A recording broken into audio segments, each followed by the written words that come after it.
ચલો જઈએ જાણવા જોગમાં અને ડોક્યુ કરીએ કાયદાકીય દાવપેચમાં. નમસ્કાર, હું રત્નાબેન વોરા. મારા યુટ્યુબ ચેનલ જાણવા જોગ ગુજરાતીમાં આપ સૌનું ખૂબ ખૂબ સ્વાગત છે.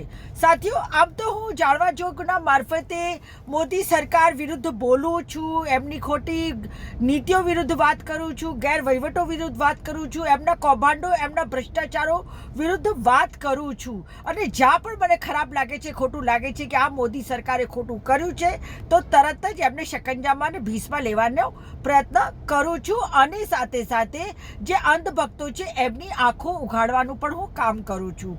પરંતુ મારા જે વેલવિશરો છે, જે મારા ફ્રેન્ડ સર્કલ છે, કે જે મારા ફોલોવર્સ છે, તેઓ કહે છે કે તમે એડવોકેટ છો તો સાથે સાથે તમારે થોડી ઘણી કાયદાકીય માહિતી પણ આપવી જોઈએ. તો એટલા જ માટે આજે ફરી એક નવી કાયદાકીય માહિતી લઈને હું તમારી પાસે આવી છું.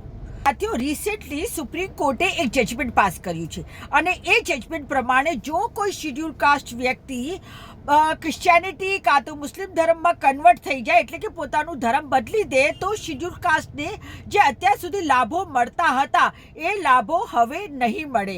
પરંતુ જો એ બૌદ્ધ ધર્મમાં જાય કે શીખ ધર્મમાં જાય કે જૈન ધર્મમાં જાય તો પછી એને શિડ્યુલ કાસ્ટ તરીકેના લાભો ચાલુ રહેવાના છે.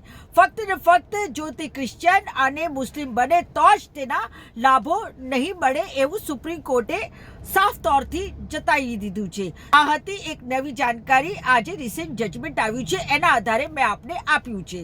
સાથીઓ, જો આપને મારી આ જાણકારી પસંદ આવી હોય તો મારા યુટ્યુબ ચેનલ જાણવા જોગને આપ સબસ્ક્રાઇબ કરો, સાથે સાથે એને શેર પણ કરો અને લાઈક કરવામાં તો શું વાંધો છે. અને હું તો કહું છું સબસ્ક્રાઇબ કરવામાં પણ કોઈ વાંધો નથી, કારણ કે હું જે વાત કરું છું એ પબ્લિક ઇન્ટરેસ્ટમાં વાત કરું છું.